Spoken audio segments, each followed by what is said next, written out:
get up and do what she's doing. Amen. Okay. And her life is on the line, and she said, "Oh well, oh well, as long as I can stop this from going. I've been going on for over 20 years, and everybody still bowing their heads, not opening their mouth." All right. Well, let me go. I'm live now. That's what he deserved, and everybody else with him, because he knew better. And you mess with these babies that they can't help themselves. What is that? Oh God! I think about it. I get a cringe in my stomach. Okay. Well, let me roll because I'm live now. I love you. I don't know you, but I love you just the same. Okay. And okay. You keep doing what you're doing, and God got His strength and His ways around you too. Amen. Amen. Most definitely. I love you, Mike. Okay. Have a great day. Thank you. Okay. Okay. Don't forget me. No, I ain't gonna forget you. I'm gonna send you a link right now. You can watch the live and everything. Okay, and everybody love my song dipping in my business. Because that's what they do. Everybody love it. All righty. Take it easy now. All right. Okay, bye-bye. All right, bye-bye. I sent Ronnie Bo the wrong link by accident. What's going on? What's going on? You want to be on while I do the interview? Huh? Can you hear me? You want to be on? Can. You want to be on while I do the interview? Do you want me to drop down? Yeah, well, once you get here, you can drop down. How you doing? I'm good. How you doing? Was it? Of course you did, Mike. I sent Ronnie Bo the wrong daggone link. God, take it. Because this lady was with her beautiful self. She was she writes songs, but she keep telling me that, hey Renee, she writes songs and she's telling me that her songs being played on the radio and everything, but she didn't make money. Huh? Her songs are being played on the radio and everything, but she haven't made any money. So, and I'm asking her, how do you make money with music? Just because your song is being played on the radio, you automatically think they supposed to just pay you a weekly or every other week check or something, or a yearly check? Why do people think that? I know why. Because the streets tell you all these lies about the music industry and you believe it. Yeah. My song was played on the radio and I was woo, woo, woo. What make people think that just because your song is played on the radio station owe you money? Who's supposed to pay you? The people listening supposed to just start pulling money out of their pocket? Oh, shucks. You know what I'm saying? So I asked people that question 3 or 4 times, and they look at me like I'm the dummy. And I'm the one who used to work at the radio station. I got a job working at the radio station to ask them, well, how does this? I just want to know how this works. How does this work? You play the song in rotation and all this stuff. It's a whole lot more involved than that, and don't have nothing to do with you can play the song 1 time or maybe 0 time, and you can make more money doing business with the radio station. And people think that, well, see, you wrong, Mike. That's not right. Because see, publishing, they pay out publishing. Yeah, they pay a half a penny on on $3. A half a penny on $3. No, I'm just saying that's. I'm about to say I'm trying to do the math. I'm like, dang. Yeah, a penny on $1. Publishing, because your music is played in the public. Let's say if your music is played in the public, one radio station. I don't know how many radio stations. And your song was in heavy rotation for a whole week. Yeah. You heard it to death. All your friends telling you heard it. Next thing you know, your I think you make like $8 maybe or something. You know what I'm saying? Something like that. There he go. What's up? I'm just saying that's Stephanie right there. Hey Ronnie Bo, how you doing? Yeah. All right, I'm gonna drop down now. Yeah, she gonna drop down. This is gonna be me and you whenever we get started. No, it's all good. Stephanie can stay on if she wanted to. Yeah, okay. Well, you wanna stay on, Stephanie? That's up to you, Stephanie. I don't. I mean, it's your channel. Whatever you want me to do. Well, you can No, stay on. I mean, I thought Ronnie Bo would have, because I didn't ask him. I just know we was gonna do a. Okay. What's up, man? Forget that. You here? You stay on. What's up, Ronnie Bo? What's going on, what man? you do, big bro? Golly, hold on. Let me get this Man, volume and chilling. stuff together. Go ahead. Huh? It broke up a little bit. Oh no, I was trying to do that sometimes. Yeah, and plus the last time I was a little too loud, but the lower I turn the volume down, the closer I get to the mic. First of all, shout out to our chat room and everything, man. Everybody is like, whoa, Ronnie Bo. Man, what's going on? First of all, how you doing, man? I want to start off just by talking about, man, you scared me, man. I was scared. I called you. They said that you was missing in action, and people were saying this, that, and the third. So, and I apologize because that was the first time I ever called you. I said, let me call him. Maybe if he see this unusual number, you know what I'm saying? So I called, but you want to start off by saying what happened with that, or where you want to start at, man? This is your floor. I'll let you start wherever you want to start at. I mean, it's cool, bro.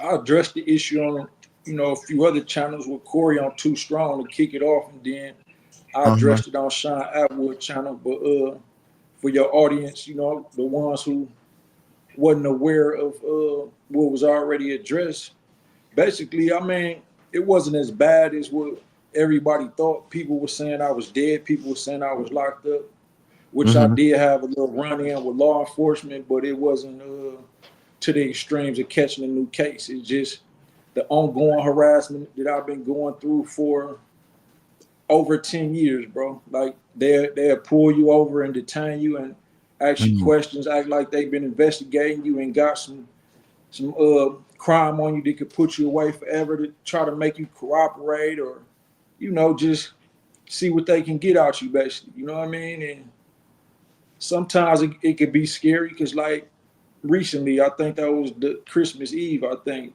They don't take you to a jail or a police station and nothing like that when they do this. You know what I mean?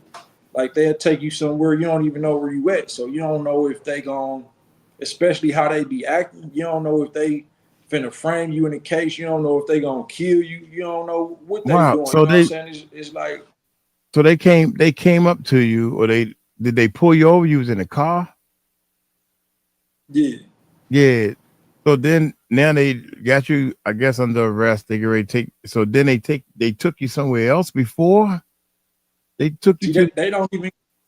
That's not even called an arrest. Arrest is when they actually taking you to jail for a crime you commit.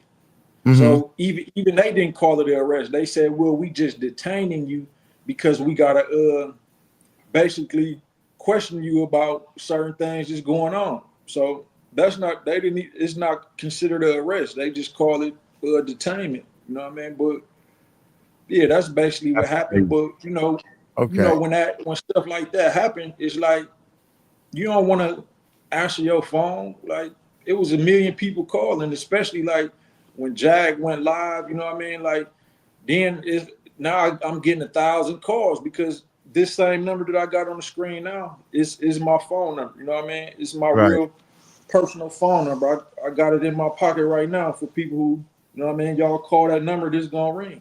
But I had gave this number out several times on other interviews, so this phone just got going crazy. And then my other number, I put it in like, I got an email list of people with like 3,000 subscribers in there.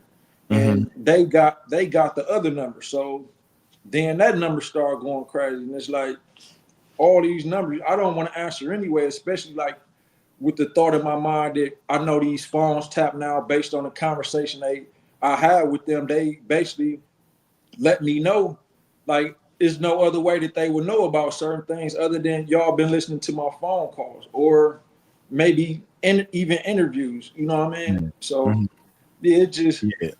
I wasn't trying to really talk to nobody. I didn't know what to do at the time. I was a little nervous, to be honest, and just trying Right. to figure out what's going on and the best way to move forward. You know, should I go buy all new phones and throw these phones away, or what should I do? And I didn't want to do that because it's like You've it's been like promoting when you in that the phone street. number for so long, you don't want to just throw it away.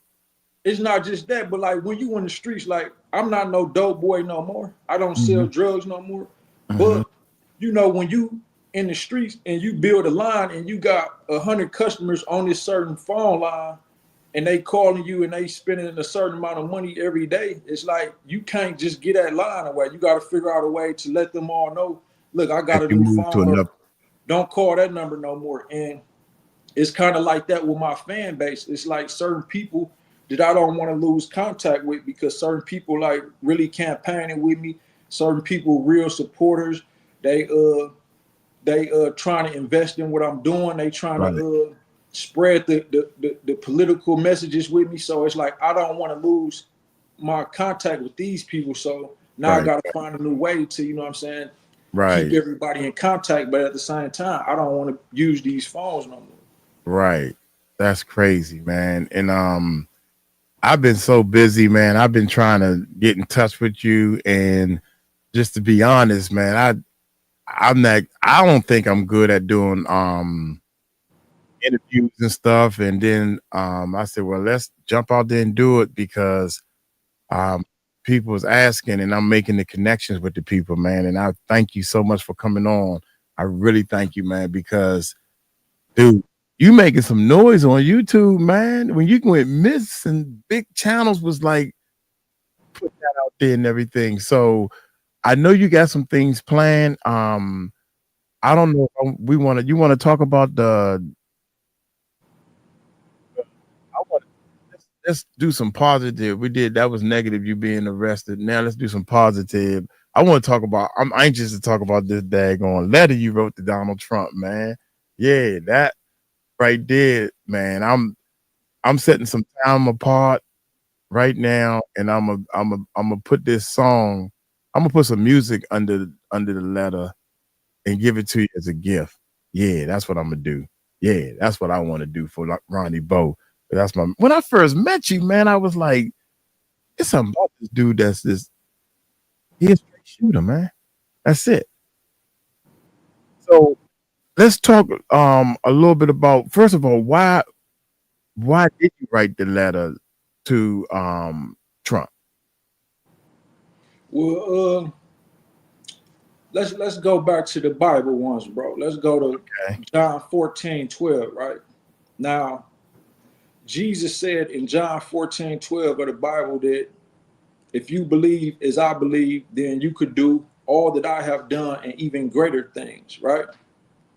So, people who think like me, we think big, you know what I'm saying? Because I believe in Jesus and I believe in, what he stood for in his teachings.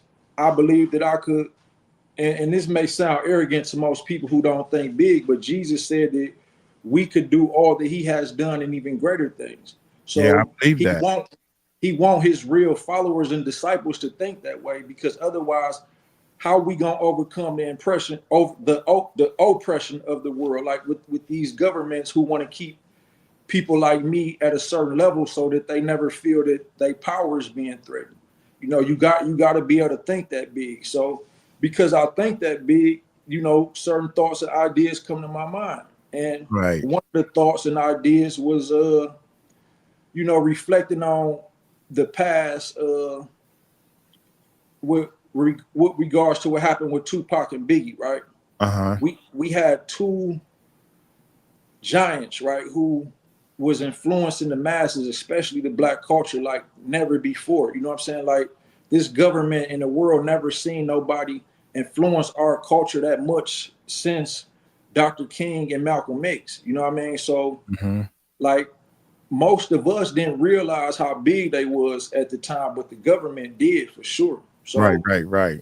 thing was we have to work through who we could work through to like create some type of division and conflict between these dudes, because there's no way that we can allow them to have this much influence and start, you know, uniting more people to be such icons as they was, you know what I mean, and how that type of influence, they fear that. So seeing how they tragically both demised, it's like wow, why didn't nobody step in? We got all these people supposed to be leaders. Like, why Suge didn't try to reconcile that, or why somebody else didn't try to like say, look, man, like it's bigger than this. What y'all doing? Like, you know what I'm saying? Like, I know it's selling records, because that Pac said that was his agenda. Pac basically was like I really don't got nothing against Biggie, but it's really Puffy, and Puffy know what he did, you know what I mean? But it's like this is an opportunity to sell records, so I'm gonna go after Biggie because, you know,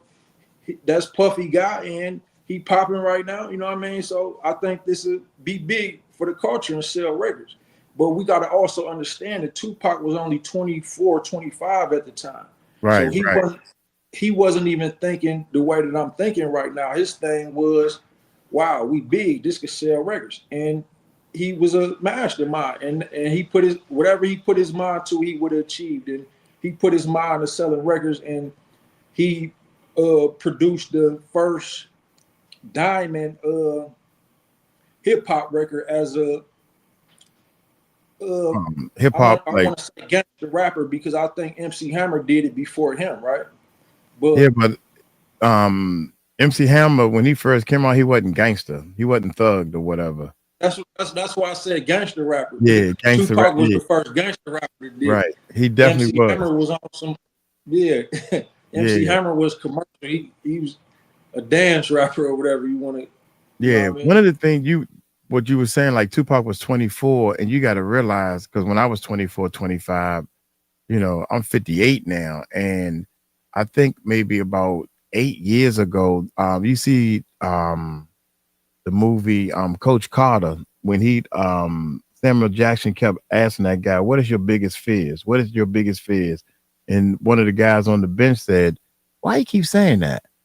And that little boy stood up and recited that poem, what is your biggest fears? And I looked it up and started researching it. And that brings me back to what you said about the Bible, man, because who are we? Who are we to not think highly of ourselves? That's what that whole poem is about. What is your biggest fears? Our biggest fears is that we can think and do things way beyond our imagination. That's fearful. Mm-hmm. You know, so our biggest fear is we can actually conquer world hunger, but we just got to figure it out one step at a time. Yeah. So my idea was basically, I was sitting back trying to contemplate. Basically, you know, I was only 9 years old when Tupac and Biggie had their conflict and died. So I wasn't in no position to do nothing about that at the time. But now, with all this media attention I got, and I got so many people listening to what I got to say now, not just in the United States, but through Sean Atwood and them, I gained fans in England, the United Kingdom, and now tomorrow I have an interview on this YouTube channel called Kenyan Beast. I think that's what he goes by too, Kenyan Beast, and you know he got a nice platform, and he based in Africa, Kenya, and he want to cover my letter to Trump as well. So this is definitely not to cut you off, but I would love his information, man. We like to support. I love to support each other. Mm-hmm. So since we talked about other channels and stuff, what do you think? I see Maggie the Black Owl is in the chat also. Shout out to Maggie the Black Owl. She's pushing her channel. That's one of our sisters, you know, with all the sisters that you was talking about. But one of the things that I noticed that you had went on, because I did a lot of reactions of your videos, and you went on Too Strong. Shout out to Too Strong. He's another channel that these people have helped train me, man. And people think that because we got big numbers, you're never too big to learn anything. But then you have your negative channels out there, and I think you and Too Strong did an interview where you had actually went on our channel before, and they were trying to get you to say things that you don't want to say, just like the music industry. I'm like, dude, I'm not saying that because I got morals, I got situations and stuff like that happening.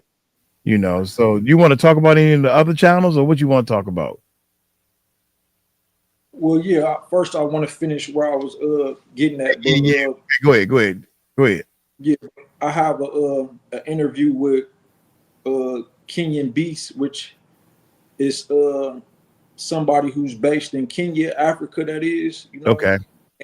and he'll be interviewing me tomorrow around the same time about the letter to Trump. But the point is that this is not just a American issue no more. Like Malcolm X raised the awareness about Mhm. 60 years ago that we got to take the issues of our culture in America outside of America, because within this jurisdiction, it's still ran by a system that's controlled by certain white supremacists who, no matter what we do, they not going to budge or try to grant us our wishes unless, we get some type of influence from other countries and other world leaders, you know what I mean? To say, Mhm. what is y'all doing to y'all population of so-called African Americans over there? You know what I mean? So Mhm. like that's why I'm spreading the message in the letter to Trump, like not just nationally but internationally, to get other countries and people from other countries involved.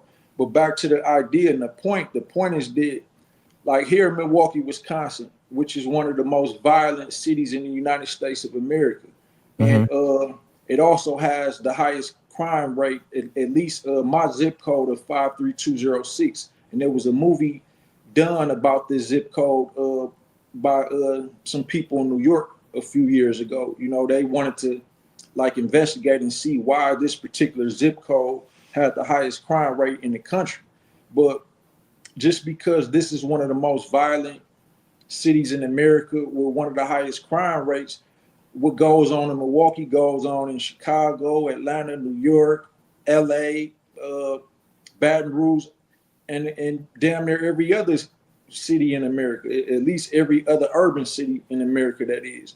Mhm. So I realized the influence that music has on our culture. And if anyone read my book, Challenging the Illuminati, I went very, very in depth into the influence that music has, not just on our culture, but the world.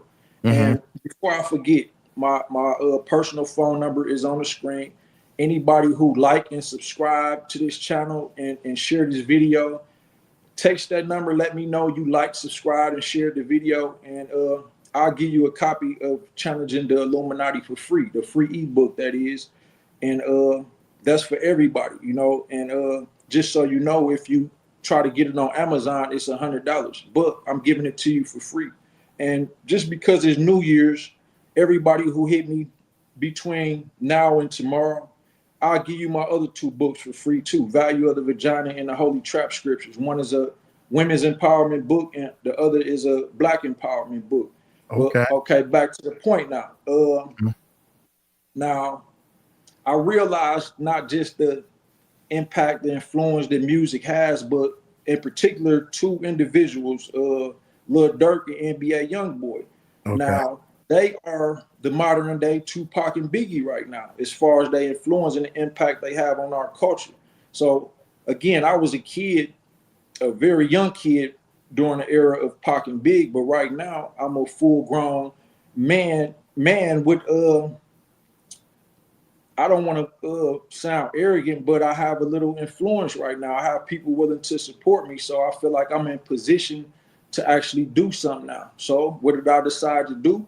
I wrote Lil Durk. We have a mutual friend. My close associate model is close to Lil Durk's best friend, Wook. So I felt Okay. like I could easily get, yeah, I knew that I could easily get the message through to Durk and get him involved. So I wrote him.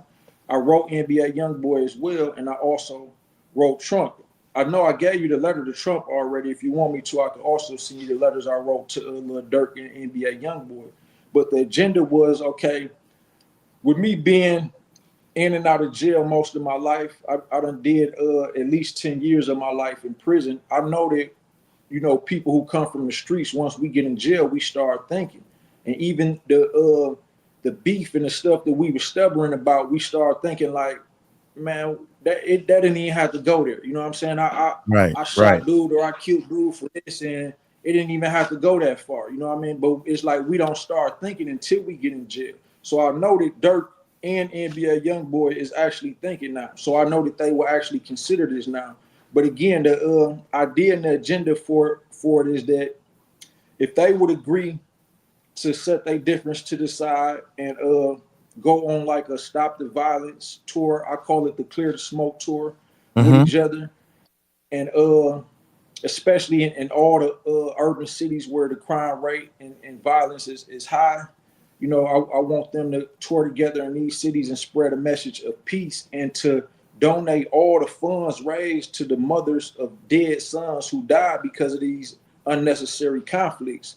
And I wrote Trump about that, a very in-depth, detailed letter explaining how, you know, I know Trump is, he all about his legacy, you know what I mean? So that would be something that would establish his legacy. Like, people got a lot of bad things to say about him now, but when I was just in the feds a few years ago, he released a lot of nonviolent black men like me and a lot of nonviolent gang former gang members, that is. Like, in particular, all the GDs on Larry Hoover case got released because of Donald Trump during his first term. So I felt like he would be somebody who would be open to something like this, not just because of his legacy, but because he want the support of the black culture, and this is the perfect way to get it. He could stop the violence. You know, he said some terrible things about all the killings in Chicago, but he hasn't done anything to, like, nothing realistically that could practically stop it. So this idea gives him the opportunity to actually do something about it. So if these two dudes agree, okay, yeah, if we could get partner or we get bail, we're going toward it together and spread a message of peace to the world. I'm sure Donald Trump will also agree to pardon them or push for them to make bond. And so have you heard back from either one of them yet? No, but I did have, for sure, I could confirm that over 1,000 people have resent Trump the letter already. And these people are from my email list, like those who've been reaching out from these platforms, calling the number. The email address is actually on there. A lot of them who actually call or email me, like, they in full support of this. So all of them done forward me messages and showed me, look, I contacted Trump. I asked him to read your letter and consider it. So I know that it's been brought to his attention probably more than any other issues in the nation right now that's being brought to his attention. What about the two rappers? What about them? Have you gotten anything back from them? No, but if you look at the tracking number, on the letters, I guess it's probably because of the holidays. I think Durk and YoungBoy is supposed to got theirs yesterday. Or okay. So this is all real new. Ronnie, Maggie is backstage. Well, wait a minute, 1 second, Maggie. I'm gonna make her wait for a second. Hey man, you gave me an idea for real. You gave me I have an idea that I've been putting together. The website is real strong. It's called the World's Largest Rap Contest.com, the World's Largest Rap Contest. And I've envisioned going city to city, state to state, getting rappers up, almost like the And One mixtape. You remember the And One basketball? They go and play basketball, city, state to state. Then they go in the gym and we do this battle. That can work very well with what you just said as far as the Stop the Violence tour, because the World's Largest Rap Contest needs to be a tour. And we can shave some stuff off for each other and probably put this thing together, man. So I would definitely like to see uh the letters and stuff that you wrote to both of them, man, and see if we can get this thing popping. Because if we get it started, that and we start making a little bit of noise, because hip hop is strong, Absolutely. So we're gonna keep in touch, man, and actually this summer, yeah, let's see, can we make something happen this summer? If Trump don't answer, we can still get them to write and do things from jail. Suge Knight is doing podcasts from jail. If we can get both of them through you, I think, I know you can do it, man. I can tell how you talking, and your writing skills is incredible. And let me bring Maggie on before I get in trouble. Hello. Hey, Magic. Hey, Magic, how you Yes, doing? What you I'm think? Oh, good. I'm sorry, Maggie. Yes, What go. what you think, Ronnie? What you think? That's a good idea. We can talk about it offline and everything. I Yeah, and mean, I'm gonna support. I'm gonna support that full fledged and do whatever I got to do on my end to make it happen, to right. help make it happen. I'm a certified sound engineer.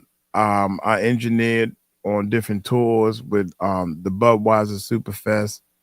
I played in bands. I played 5 instruments. So I did everything but put a tour together. So I think me, you, Maggie, and Stephanie, all of us can put our heads together in my team and your team, even Two Strong team, and I think that Jaguar Right I don't know team. how to sing. I don't know how to sing. You Good. will destroy your album with me. We need somebody to drive the truck. So you're gonna drive the truck, Maggie. I don't know how to drive either. Okay, you're gonna wash the truck there. How about that? Now you gonna cook the food. But we everybody can help and participate to make our voices be heard from a positive side of the music industry, instead of all this negativity and P Diddy and all this.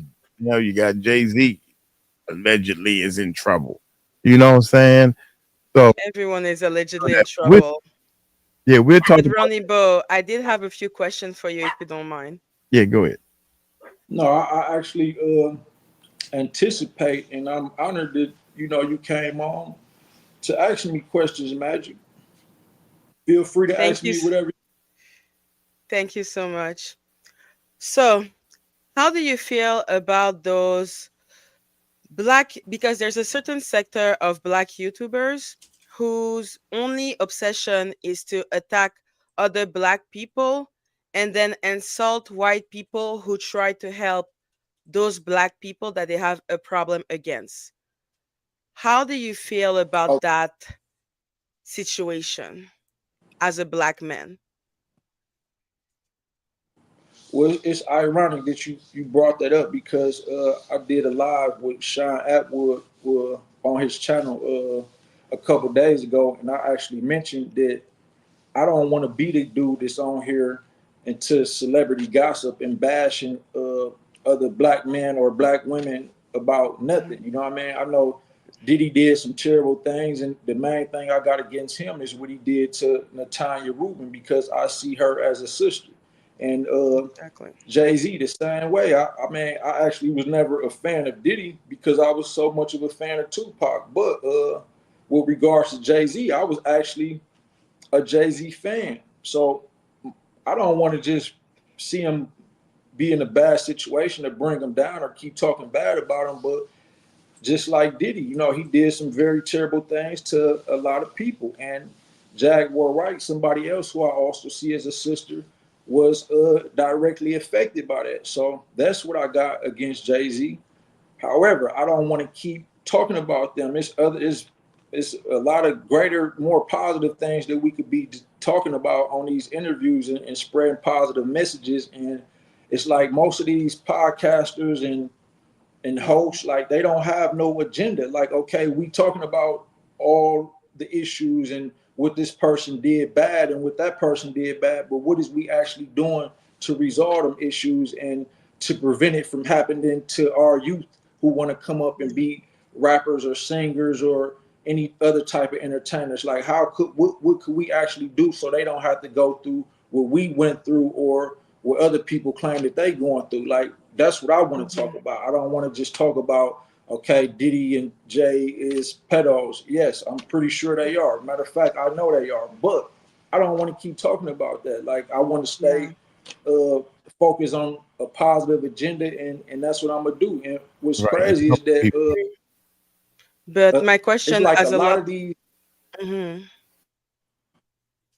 But Oh, just let me finish that. yes, of course, of A lot course. of these, yeah, a lot of these podcasters, like Lionel B, for example. I mean, I know he feel stupid right now because he got on a clip and tried to bash me, Jaguar Wright, and Tanya Rubin. But when he got to me, he said that I'm making up lies about Jay-Z having me shot.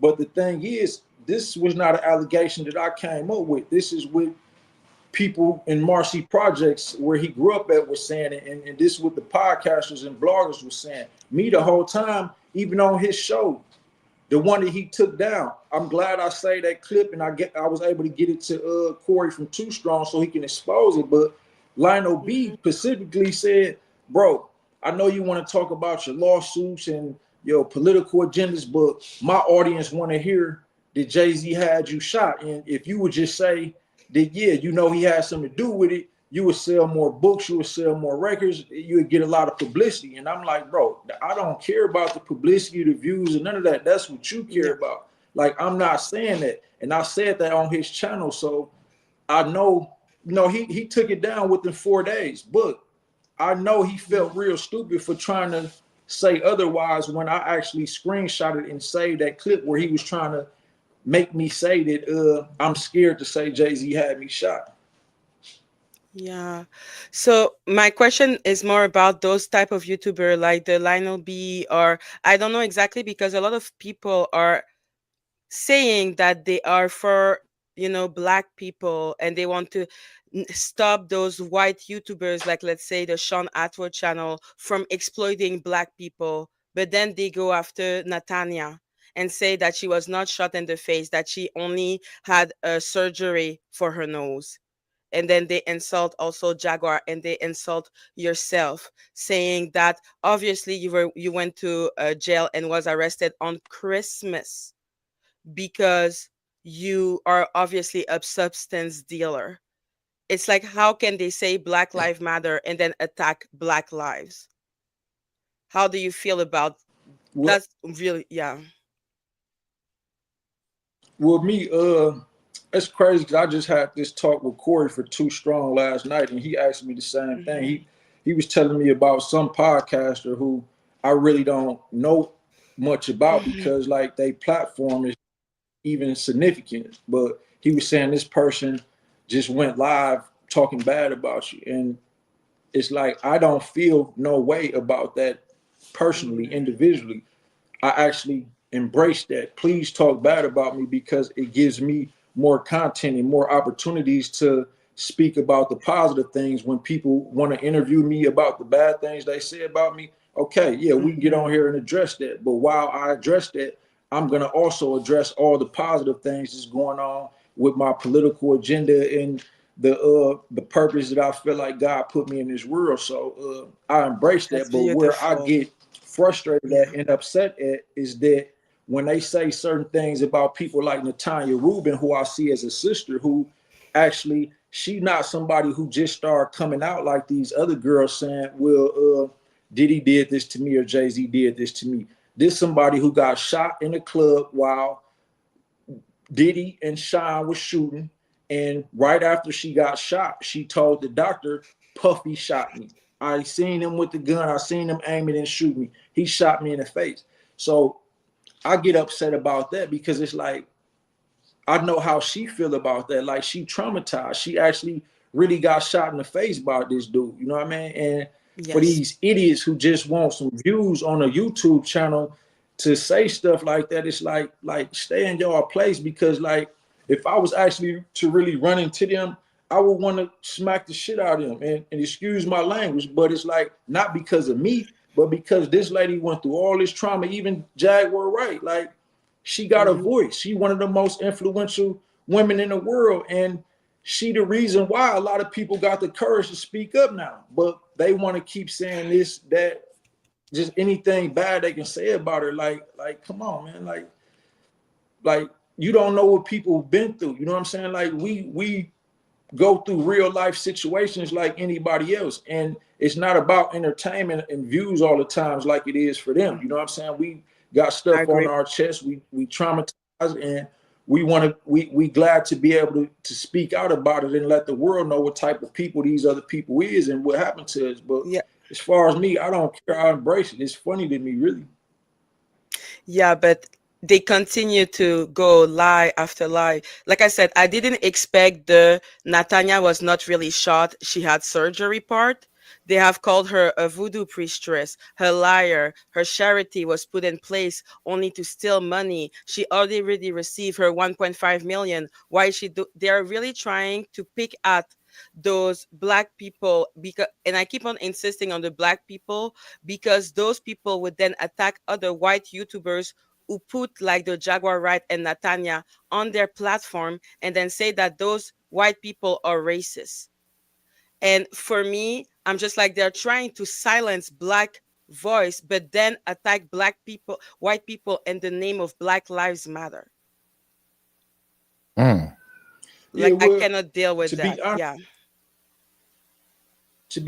we I'm not gonna say no names, but there are a lot of white platforms who don't even know Yes. much about our culture, but they interviews and they know that you're not gonna get no more views than being able to talk about black people. You know what I mean? Black people is the hottest Mhm. topic in the world. You know what I mean? So, and to say something bad about black people is an even greater topic. So we do have Yeah. white people who understand that, and they just want to talk about black people for views and to make our culture look Absolutely. bad anyway. But there are Mhm. some, I guess, who have other agendas who probably really embrace what we go through, but it's Yeah. definitely not many. You know what I mean? So I mean, Exactly. I don't really have. Yeah, No, it's because for me, I agree because I don't think being good or bad or being opportunist or not is a color. I think anyone can be anything.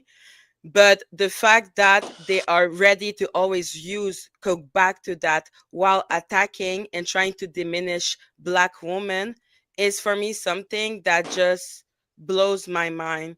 And I know how you feel about your sisters, but I love the fact that you, when you hear negativity, you just go and say, oh, this is hilarious. Like, this is so impressive to me. yeah, it really is like you can't you can't just be offended about everything somebody say about you. Like especially when you got a name, you got to expect that. You know what I'm saying? Like I come Mm-hmm. from negative environments. When you start doing good for yourself, people who not doing so good, it's crabs in the bucket. They want to bring you back down in the bucket with them. They don't want to see you make it out. So I'm used to that. Mm-hmm. So now that Ronnie Bo became a hot topic on YouTube, it's like I don't expect nothing else other than that. And I know that it's Yeah, more negative minded people than positive minded people. So with that, you're gonna get more negative publicity than good. But the crazy thing is that all the people who talking bad about me really don't even have no more than they don't even have 100,000 subscribers. They not getting that many views. Like I get more um views, there's one but that's half a million, but yes, continue. but yeah, and that's but as far as the views, like I'm Yeah. having a greater impact about Yes. all the positive that people say about me. And it's like an election. Like when you run for president, you're gonna have probably Mhm. the top candidate's gonna have probably half of the country, and the other top candidate gonna have half of the country. You can never expect everybody to just support you. You know what I mean? So if this was an Exactly. election, then I'm winning. I got the majority votes, positive votes. So I'm not concerned about the negative votes right now or I the people understand. against. Yeah. Yeah. Okay. Ronnie, one of the viewers I've been looking for it. I told you I'm that good at this. But one of the viewers was asking a great question. They was like, what is your what do you expect to get? I'm paraphrasing, but what do you expect to get by writing this letter to Donald Trump? I think I kind of cut you off when you was in the middle of the story, coming down to the reason why you're writing this letter in the first place. So, can you explain that? Absolutely. Well, people hear me say on my dead brother a lot, right? Right. So I have a dead brother who died. He got shot in the head. He died tragically. I had to go to the morgue and see his body like a day or two after that with my mama. So I know the impact that such violence have on mothers, like my own mother. She didn't have to experience me dying, but her other son, just as worse. You know what I mean? Like I saw her pain. So I see what the mothers of dead sons who died to all this senseless violence go through. And with me, again, being in the position to actually speak on it now and knowing people who know Durk to reach out and say, Durk, would you be willing to do this? And having access to President Trump through his email and his office address is like, I wouldn't even feel like a man if I don't at least try. You know what I'm saying? Like, I gotta at least try to do something about it. And it's not just about me and what happened to my brother or what my mama going through because her other son got killed. It's like I'm seeing this in my environment. Like it's a lot of pain in my environment, and that pain not only causes the mothers that go through so much stress, frustration, and depression, but the pain turns into anger, and that's why our youth, our young black men, like killing out here, and just they don't care no more. So because I know this, and I'm not caught up into that no more, that it's like I don't see the bigger picture. I don't see the puppet masters who got the strings on us and our people. Like I'm not in that position now. Like I can see things from a broader perspective now. You know what I'm saying? I can think on a level of these puppet masters out here who, you know, basically inducing all this violence in our communities. So now with me being on that level mentally and with me taking what Jesus said in John 14:12 into consideration, it's like, okay, Jesus, this how you want me to think? Okay, this is how I'm gonna think. And when you think a certain way, that leads to certain feelings, and those feelings lead to certain actions, and those actions lead to certain results. You know what I'm saying? Or consequences or whatever you want to have. But the way that I'm thinking now is leading to positive results. So I mean, and I don't just want justice and relief for my mama, but I want that for all the mothers of dead sons. And it's just like when I'm in the community now, like sometimes I might feel like I gotta ride with a gun because of what's going on. Like and it's traumatizing, bro. Like I don't want that for me, and I don't want that for my brothers and every other street nigga, whatever you want to call it. Like they can't think like this, so I gotta think like this for them. So I'm doing this for all of us. Do you know Afro Elite as a he is a YouTuber? Who? Afro Elite. Maybe I'm too French. I No. think that's someone that you should be in contact with. You and him could create like something amazing because like you said, you are really about positivity.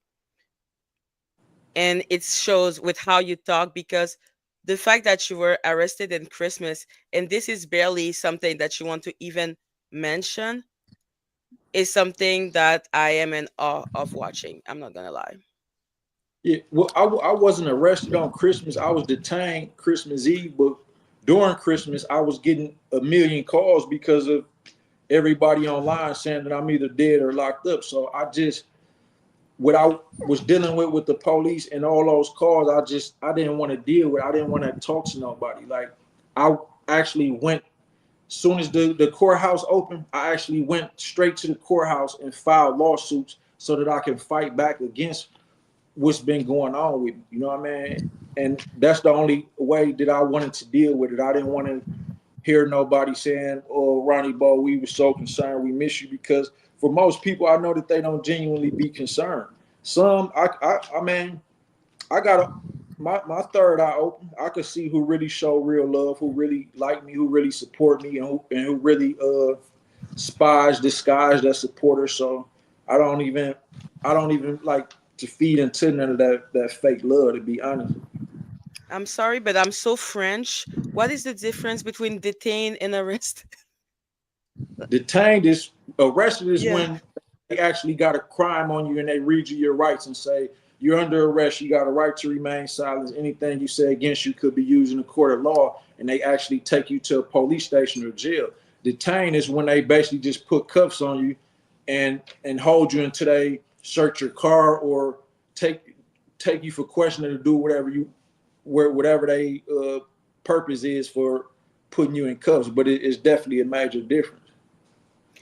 Yeah, thank you so much I, for explaining. I just wanted to pop on, Ronnie, and say that I'm from England. I'm a white man from England, and I just find you're so inspirational. Whenever I hear you talk, it's remarkable, mate. And what you're doing is brilliant. So I just wanted to pop on and say thank you. Bro, I appreciate you. Thanks a lot for telling me that, because like I trust me, I'm not even really no emotional guy, bro. But when I hear stuff like that, it make me emotional and I want to cry, but not sad tears, but more like tears of joy.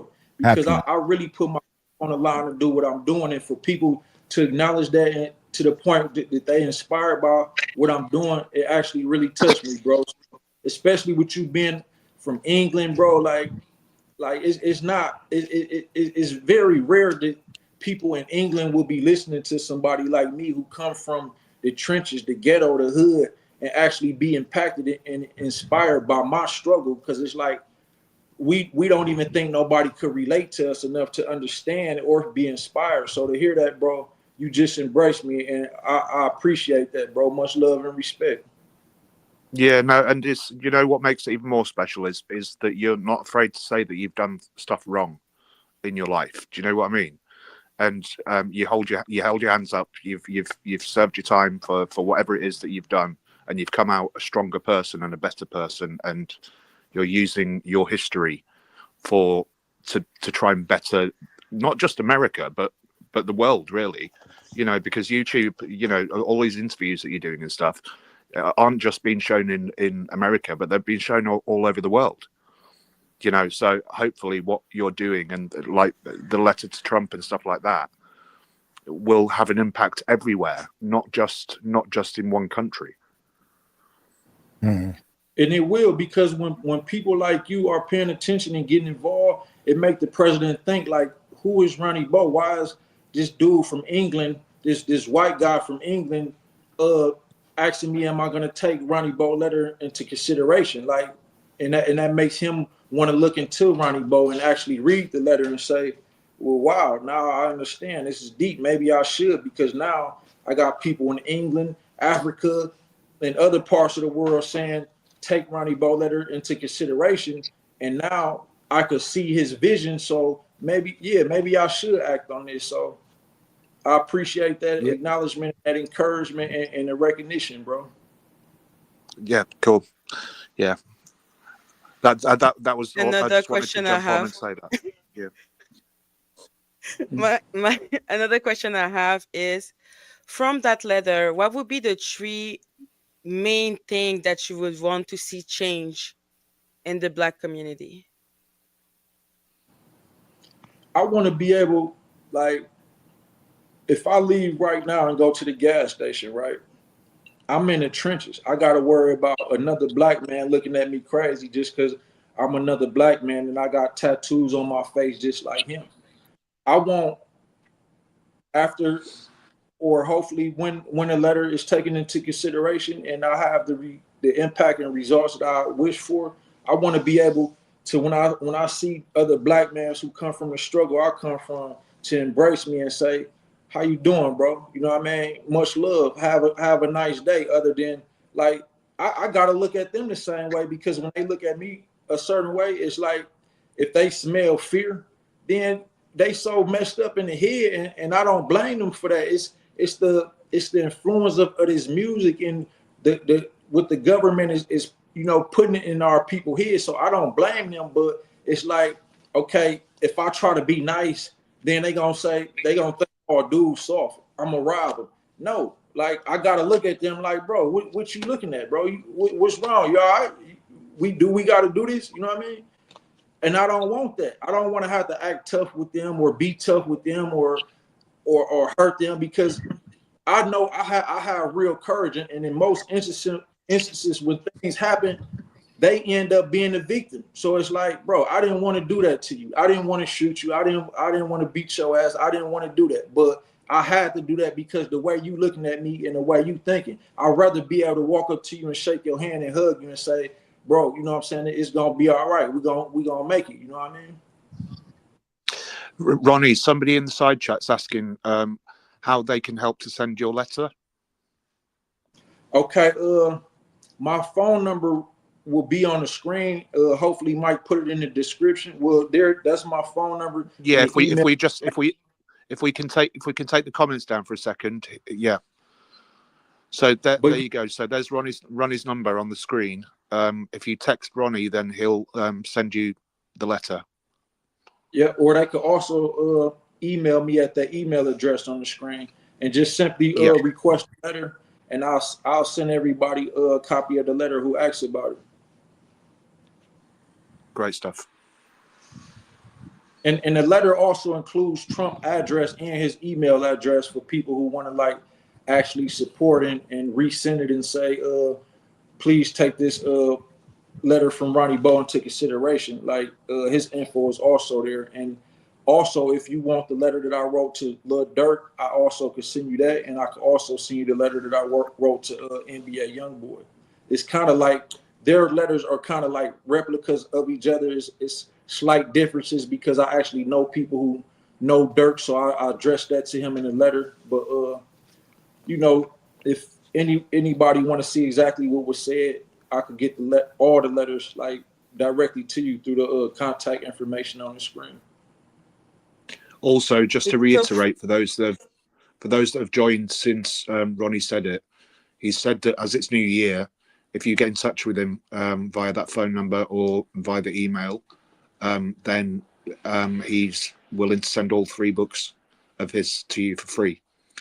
So I'd recommend doing it because I've got the books and he just writes brilliantly.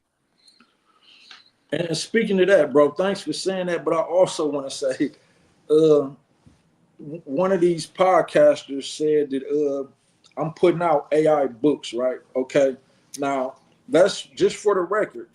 The books that you say sound so brilliant, 2 of them was published 12 years ago. So there was no AI then, just for the record. Like, I get my inspiration from God, and God is a lot more intelligent than AI. So if you want to credit anything to my writing, say, wow, God wrote some great books through Ronnie Bo, not AI. Yeah, and the other thing is as well is don't pay no mind to these content creators that are just putting out rubbish just to get. It's just clickbait. It's just that's all they want to do is they want to use your name, people like you and Jaguar and their names, to make money. Basically, that's all they're trying to do. Whereas all you do is you jump on a stream and you say, "I've got this for you for free." Do you know what I mean? So it's I wouldn't pay Ronnie them no Bo, mind. when you talk, it reminds me of the song of Tupac or something. I learned because I'm French that the hate you give, the acronym was for thug. So that is what you would like to change in the community, right? So that we don't create thugs. I mean, Is that why you like Code Tupac also? I love Tupac, and for many other reasons than that. But like, I don't have nothing against thugs. I guess you consider me a thug. I don't. It's not your character as far as being who you are as a thug. I think at this point in life, God want to actually work through the thugs to make change in the world. So, I mean, if you a thug, be a thug, but also be a God loving. I don't even say God fearing because I don't think God wants us to fear him. I think God wants us to love him. And if you love him, you don't have to fear him. But you know, we gotta think about what side we want to be on. And it's not about the GDs, Vice Lords, Bloods, the Crips, or all this other stuff. It's about the spiritual war. Is God and the devil. So I don't care what gang you is, how tough you think you is. If you're a thug, pick a side. You want to be on God's side, or you want to be with these demonic entities. And speaking of that, like, I want people to go back and listen to what Prodigy said about Jay-Z and the Illuminati, because a lot of people think this stuff is just conspiracy theory, but we do have an organization that actually exists called the Illuminati. Former presidents have even spoke on. I know Thomas Jefferson spoke on it. I think John F. Kennedy spoke on it. So this organization actually really do exist, and they actually really do worship the devil, and they want more of us to actually worship the devil. So it's a spiritual war, and we got to pick a side. I'm on God's side, and this GM don't just stand for grind mode. It also stands for God mob. You know what I mean? Yes, it's a mob, but it's a mob of gods. Just like the Illuminati is a mob of demons, this is a mob of God's people. And it also stands for Goddess Mafia for the members who want to join. And for the youth, it also stands for great minds. Great minds think alike. Yeah, it's like I like the fact that that GM is just enough to create 1,000 possibilities. Absolutely. Yeah. Look, you gonna join, Magic? I'm so sorry. You gonna join?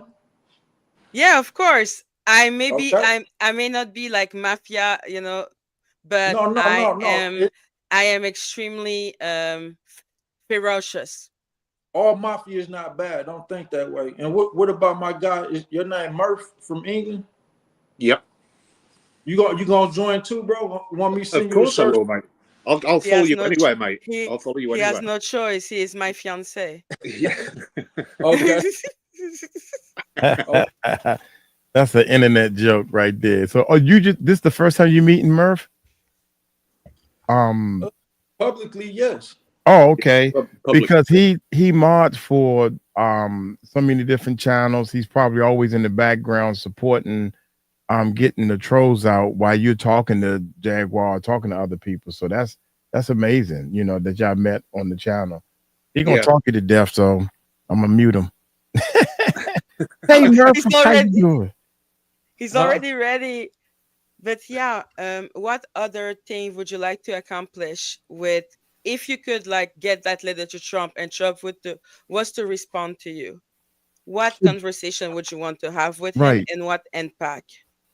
Yeah, I think you I don't know if you want to share the main point, because we haven't had a time to discuss, but you're writing a letter to Trump, and I guess the lady was saying, so what are you expecting to accomplish? I think we never got to that point yet.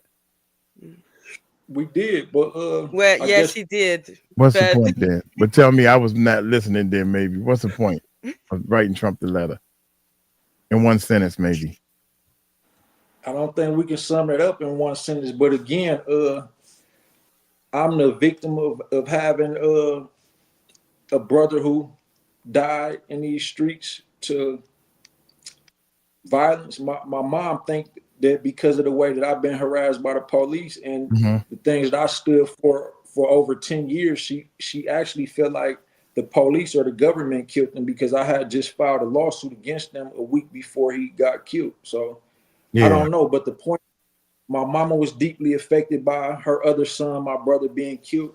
And I see the pain of other Black mothers in our community who have deceased sons who died from unnecessary violence or government corruption.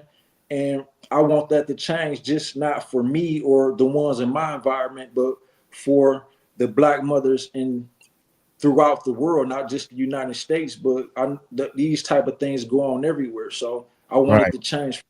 And I want the young man who feel caught up into this lifestyle to realize, like, we don't have to always be against each other in conflict, bro. It's okay to show love. You know what I'm saying? You ain't got to be acting tough all the time, bro. You know what I mean? Like, it's cool to show love. Like, it's cool to shake my hand. It's cool to give me a hug. You embrace me, I'm gonna embrace you with that same love. But it's like, if you try to violate me and think I'm soft because I got a heart, then it's like, damn, now I got to do something to my brother, and I don't want that for me or none of the other real men. The real niggas or whatever you want to call them in the world. I want us to be able to actually live peaceful lives and take care of our kids and our family and enjoy life instead of feeling like every time we in the trenches we gotta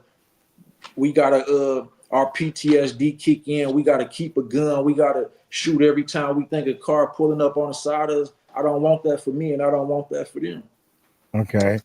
So, I mean, if I was to sum it up in one sentence, what the letter is all about, I think the letter is to try to get these two recording artists that's real high in the streets pardons. Did you ever say that? You Well, want to yeah, give them pardons to get them out of jail so they can help spread this positive message that you have, correct? well, yeah. I want to emphasize that. Okay, I understand that these dudes, Lil Durk and NBA YoungBoy, committed crimes, and people may feel that they should be punished for these crimes. However, if we want to look at it from a broader perspective, the perspective of collective consciousness and the impact that they have, like, okay, they can put them away for years, forever if they want to, but that won't accomplish as much for the world if they could say, look, we gonna excuse y'all for that. If y'all would work together to heal the rest of the black community who look up to y'all so they don't have to end up where y'all at or dead. And it would do more for the community for them to be pardoned if they agree to go on tour together and, you know, spread a message of peace And than helping the community and different things.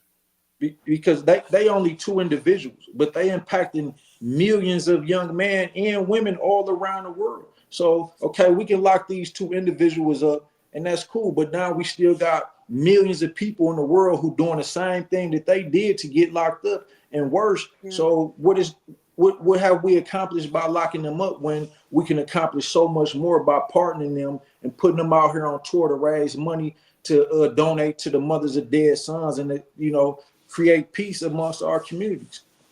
Exactly. So we need to show kindness to those people so that they can in return go show kindness to the community, to the black community, and inspire the black community towards change. Instead of giving hate, let's give love. So Absolutely. exactly. So it's like, yes, by taking those two people, it's taking out symbols. We know how important symbols are. That's why I love Jaguar Wright. That's why, like, let's Right. say a big YouTuber has any type of influence. Mother Bird writes, Ronnie, can you read the letter to Trump to us? Can you read the letter to us? I'll let you answer that. Absolutely. I'm gonna bring it up on my other phone now, unless you could bring it to the screen for everybody to see it.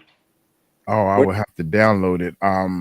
Well, To his ear, he can do it. Can't he? it's cool. I could read it. yeah. I could How read it about from. you yeah, that'd be better. It's like 3 pages, so it might take about 10 minutes if everyone has the attention span to listen for 10 minutes. Then, you Yeah, know, I think we do, mate. I Kair, think you've got one of yeah, those voices. I don't think people will mind. but can okay. Kaya still try to put the letter on the screen if it's a 3-page letter? I'm about to mute both of y'all. Go ahead, Ronnie. Okay. Dear President Trump, I hope this finds you in good health and high spirits. I'm writing to propose a unique and impactful initiative that could have a profound positive effect on our nation's youth, especially within disenfranchised communities. This proposal seeks to address both the issues of violence in urban America and the potential for rehabilitation and redemption for two of the most influential figures in contemporary hip hop culture. Dirk Banks, aka Lil Durk, and Kentrell Gaulden, aka NBA YoungBoy. As you are aware, both Lil Durk and NBA YoungBoy are young men who have faced legal challenges with their involvement in the criminal justice system at a crucial point in their lives. While their past actions may have been controversial, their influence on millions of young Americans, particularly young black men, cannot be overstated. Their music and their public personas have shaped the lives and attitudes of countless individuals, especially within our nation's inner cities. However, they also possess the unique ability to drive change and influence their communities in a way few others can. I propose that you take bold action and provide a pathway for both Lil Durk and NBA YoungBoy to make bail and or be pardoned for their offenses. Instead of incarcerating them, I ask you to offer them the opportunity to participate in a groundbreaking initiative that could have a national and even international impact, a Stop the Violence / Clear the Smoke tour. The premise of this tour will be to provide a platform for both artists to come together, reconcile their past differences, and spread a message of peace, unity, and community healing. The key to this initiative will be that both artists agree in writing to dedicate their time to community service, specifically through their involvement in this tour, and to agree to terms and conditions that all funds generated will be divided between and distributed to the mothers of dead sons throughout the urban communities where this tour will be conducted. This will not only inspire peace and reconciliation in our respective communities, but also set an example of how individuals can change their lives and use their platforms to promote positive messages.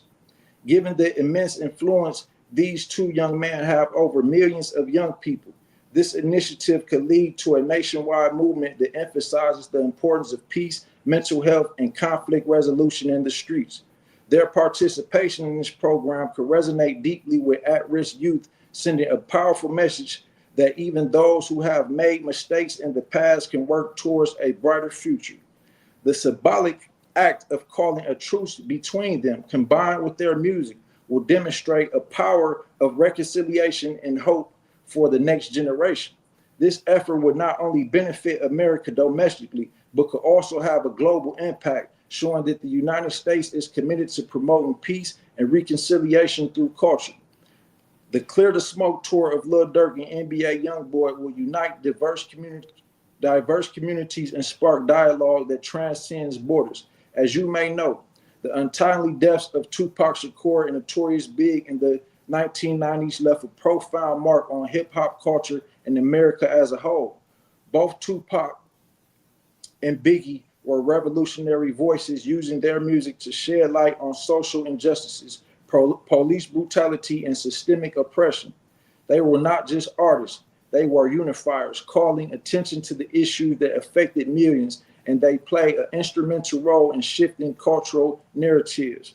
However, their growing power and influence were seen as a threat to those who benefited from division.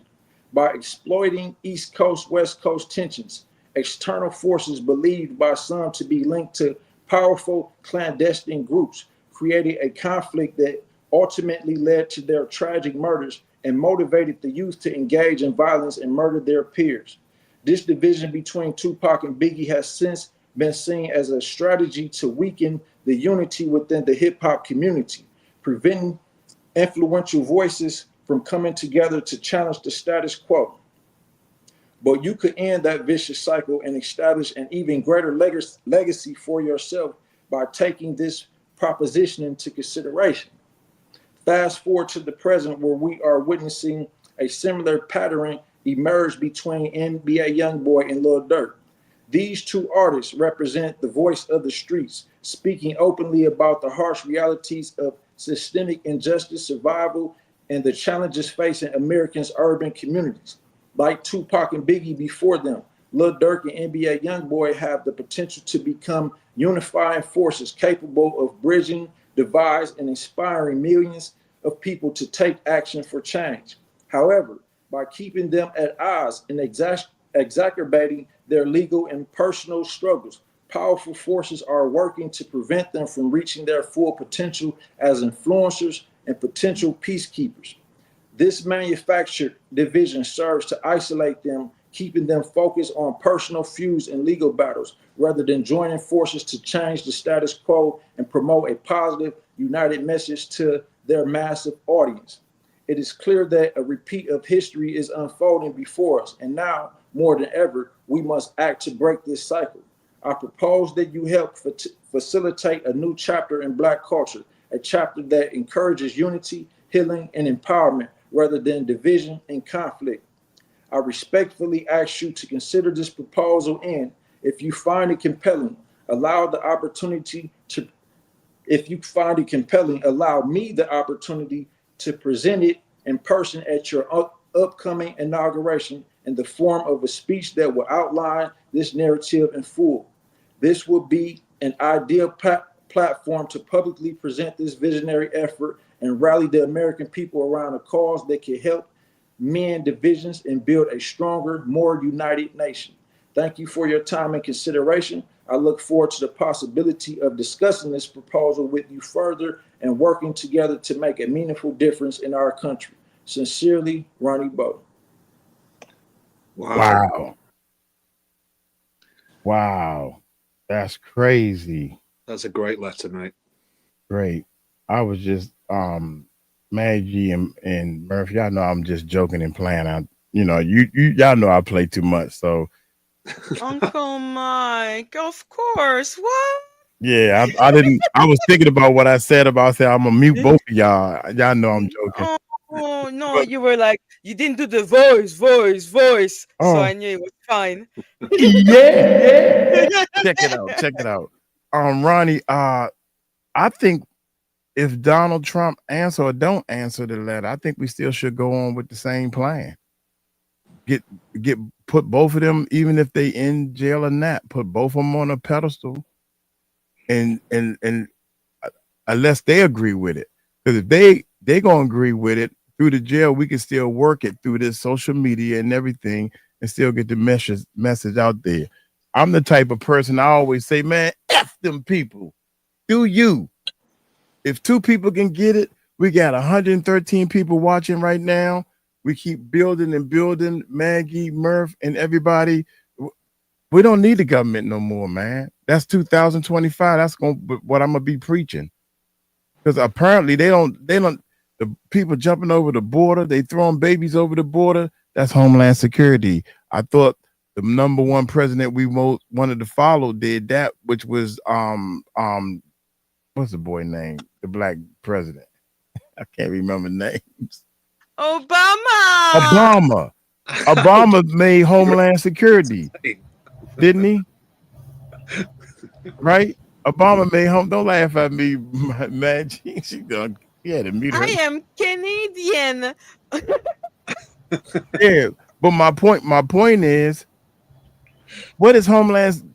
What since it's been made, just out of curiosity, has it been good and helping the country, or have it been hurting the country?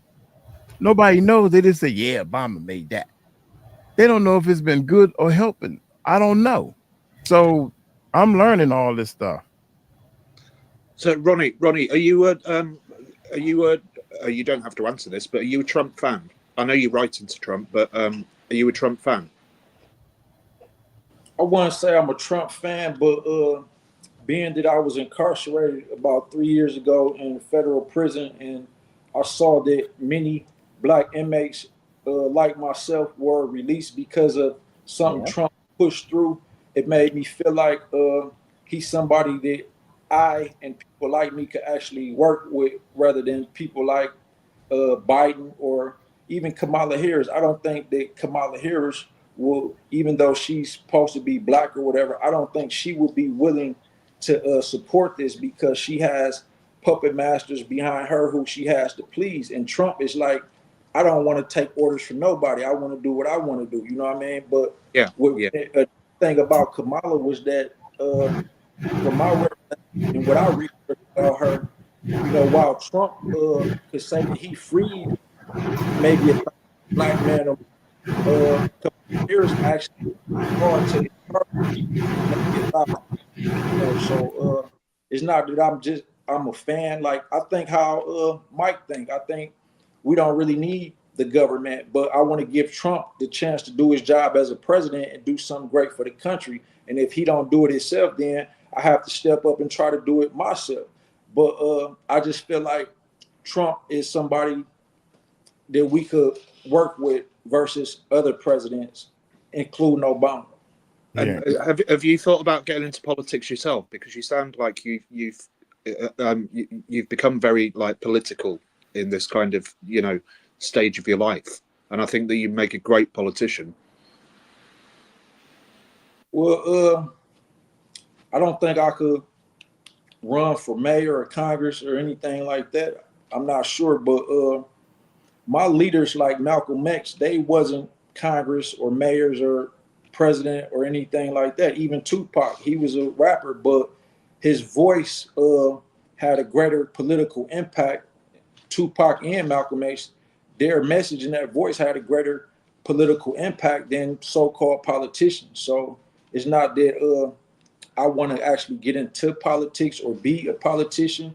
Maybe I am already a politician, just untitled. But it's like, with regards to your question, I do want to be able to transcend from the celebrity gossip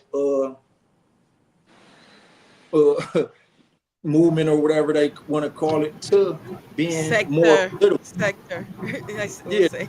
the sector. Like most of these podcasters wouldn't even let me talk about this letter to Trump because they want me to talk about what did R. Kelly tell you when y'all was in MCC Chicago about Jay-Z or this person? It's like, bro, he don't even want me to talk about that. And I don't want to talk about it no more. I said what he told me, and that's that. Like, I don't want to keep talking about that. You know what I mean? I want R. Kelly to actually use his voice to tell the world how they put us under such inhumane conditions in MCC Chicago during the pandemic. And to be in prison alone, like I had a dog before. Like I treated my dog way better than I was treated in prison.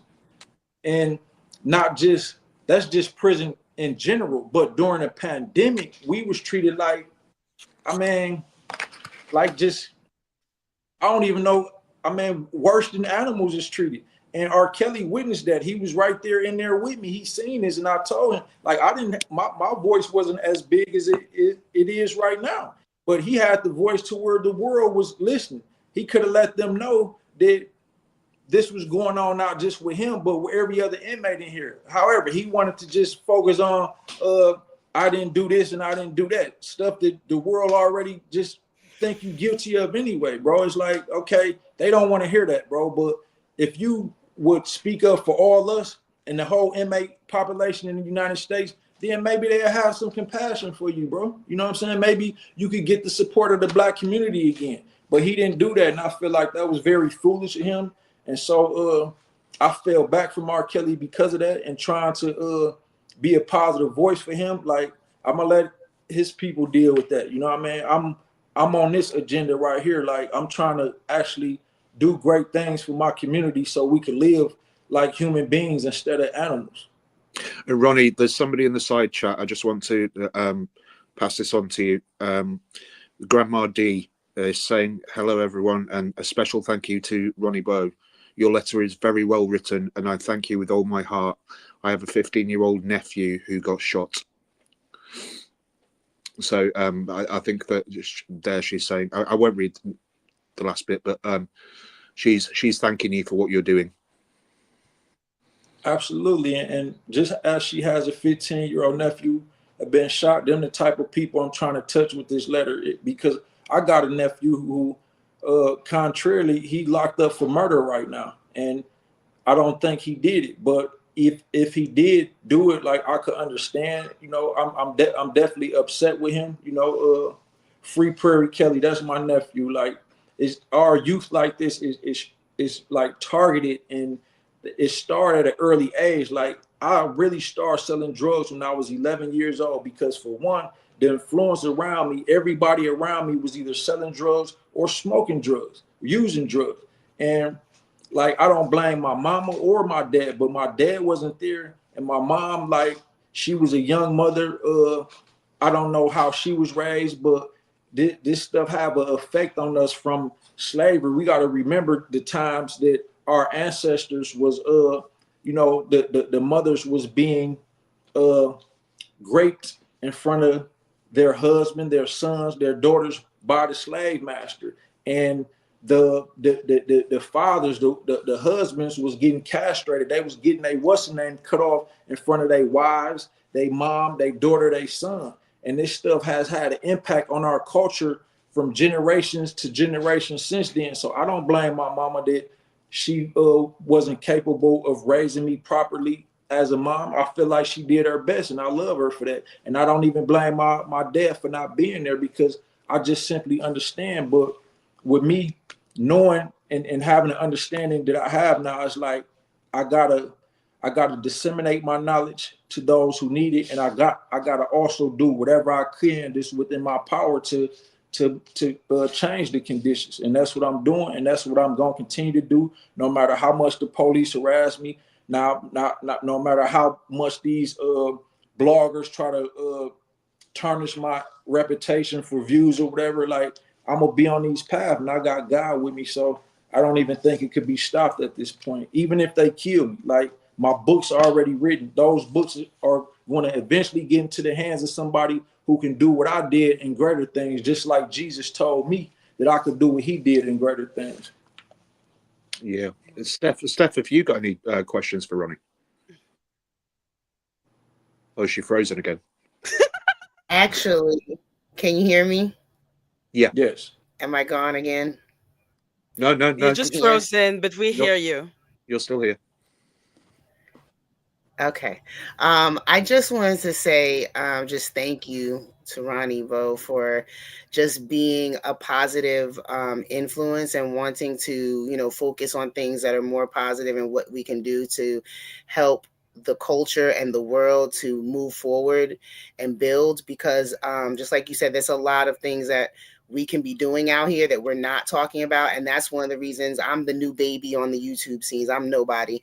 So, but that's one of the reasons why I got involved, is because I found out about all the children that were missing.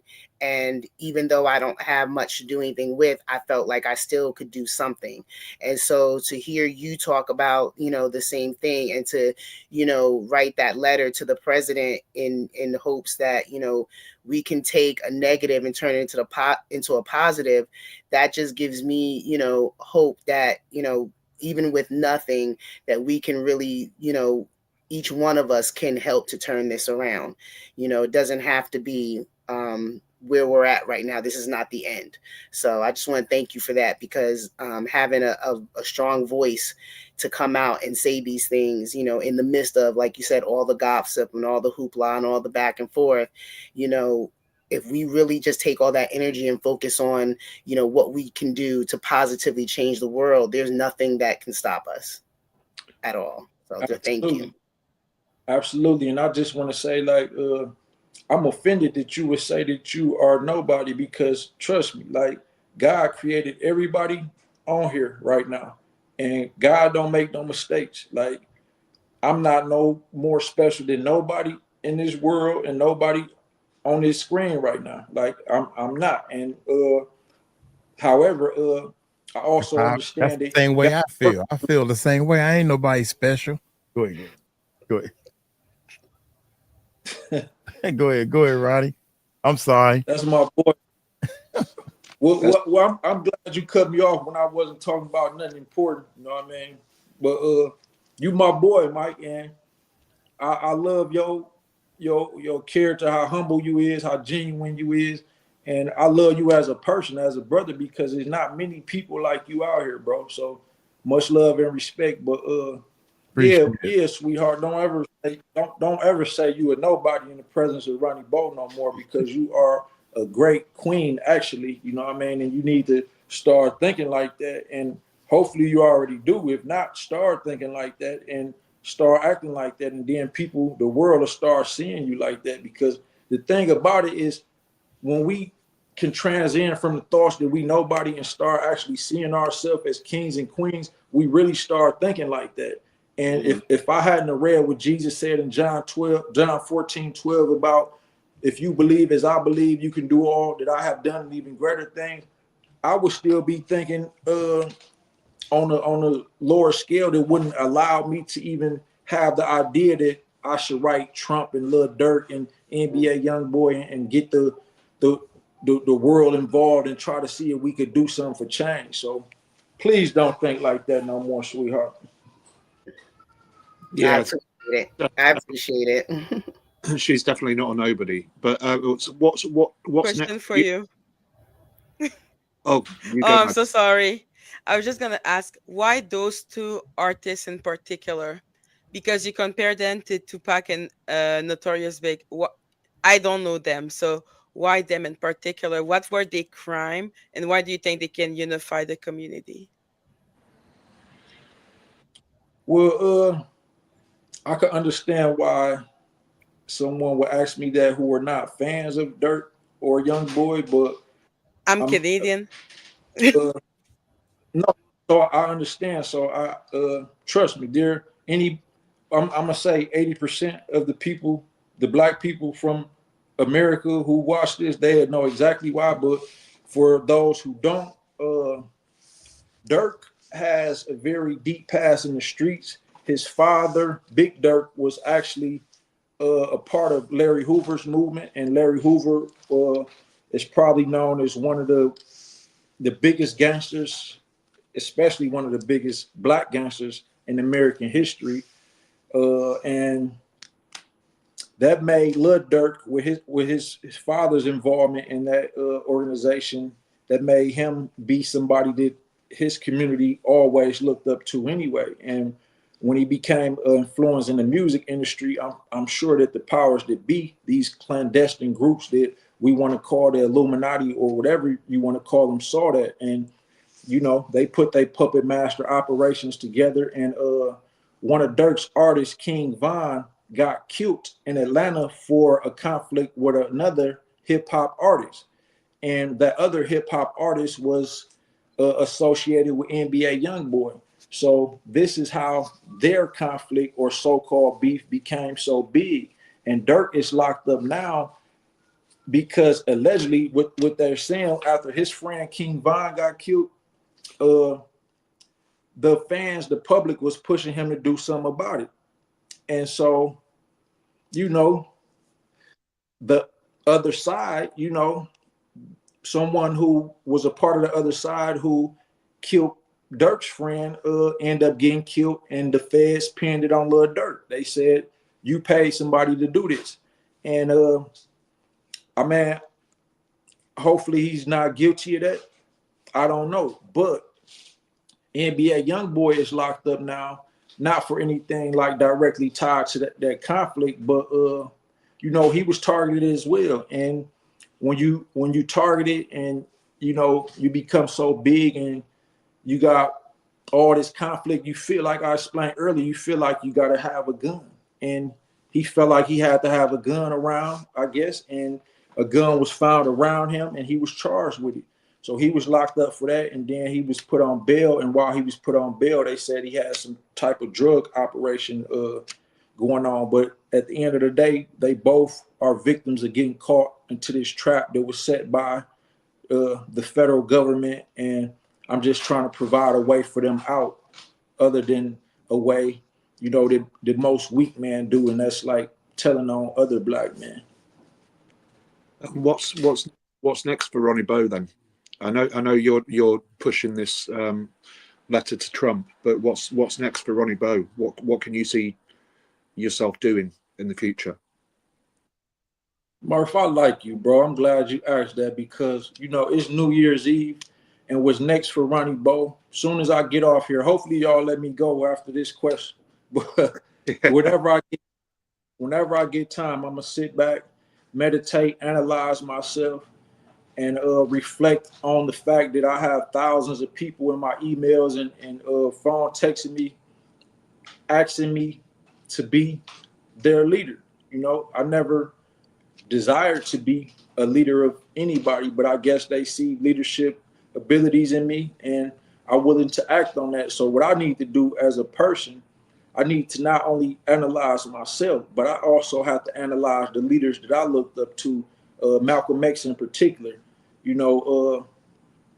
Even Dr. King, they said he was cheating on his wife so much and doing other things, but that should never take away from his message and what he accomplished for our people. But on the other end, they say Malcolm X was actually a very disciplined man who actually lived and breathed his agenda to liberate black people and to basically establish equality for us. So I want to try to get on that level. So my New Year's resolution is to become a better person.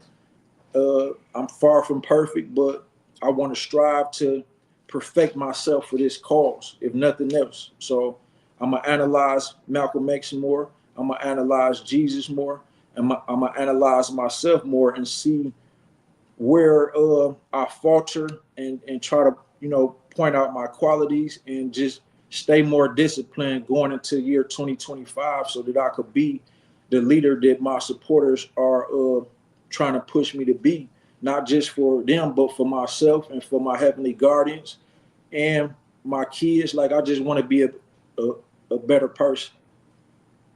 That's amazing. I just want to just one last comment from me before you bow out. I just want to reiterate that I just think you're inspirational, mate. So thank you. Thanks for asking me, Murph. And I think your involvement in this live made it as great as it could have ever been. So I appreciate you for coming on, bro. No worries, bro. All right. Ronnie Bo, look like you ready to roll. I didn't know it was gonna be an hour and a half. I thought we were gonna do at least an hour, but I thank you for No. That's cool, bro. If anybody got any more questions before I leave, like I'm not in no rush. I just right. Okay. I kind of wanted to end on that note, you know what I mean? Because it is New Year's Eve and that's my plan for today. I just want to sit back and analyze myself, see how I could me too. I think I need to take a break with some Kentucky Fried Chicken. Yeah. Mike's always in case you don't know, Mike's always eating. Like Kentucky Fried Chicken. I'm hungry right now. Okay, well that's my way out then, Mike. You gonna go get you some KFC. I might go give me some Popeyes or Yeah, Ronnie, I would love to have you on my podcast someday. No problem. You my sister. I got you. Yeah. We it's funny because and I hate to keep bringing it up, whatever, but we like to spread love and not bring people down. These channels think this is a competition, and it's not a competition. Once we start showing love, and it's a couple of things, Ronnie, that we need to you from the streets, me coming out of the streets, but me on the technical side with Murph and everybody.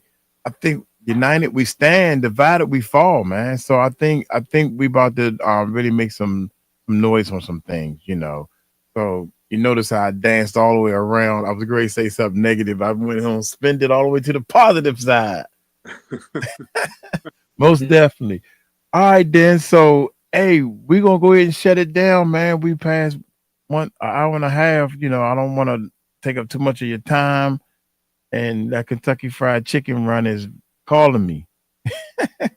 Okay. Well, I just want to leave off saying, Happy New Year's to all y'all. Like, I hope y'all do the same thing I'm about to do and analyze myself and see how I can make 2025 a greater year than 2024 was. And I just don't want to make the same mistakes I made this year or any other year of my life. And I really want to be a better person, not just for myself, but for y'all and everybody who believe in me. And I just want to let y'all know I love all y'all, everybody on the screen. I love y'all. Happy New Year's. And everybody who tuned in and watched, I love y'all. Reach out. I put my number on the screen. I'm giving y'all all free books. Y'all want the letter from Trump, I'm sending that out to y'all too. And I appreciate y'all for tuning in. Just take the comments down off the screen for a second so we can, for those that haven't got Ronnie's number, so they can see it. Right. Yeah, y'all can take down Ronnie Bo's number. Maggie and Murph, I'm gonna drop y'all out so the number can be bigger. Yeah, do it. Okay. All right. Bye. She said Bye, y'all. See you later, mate. all right. Boom. Boom. Oops. Did I drop the wrong person out? Yeah, there you go. So the number. Yes. Hello, Steph. You may drop me. Bye-bye. Bye-bye. There you go. Now the number is bigger. So look here.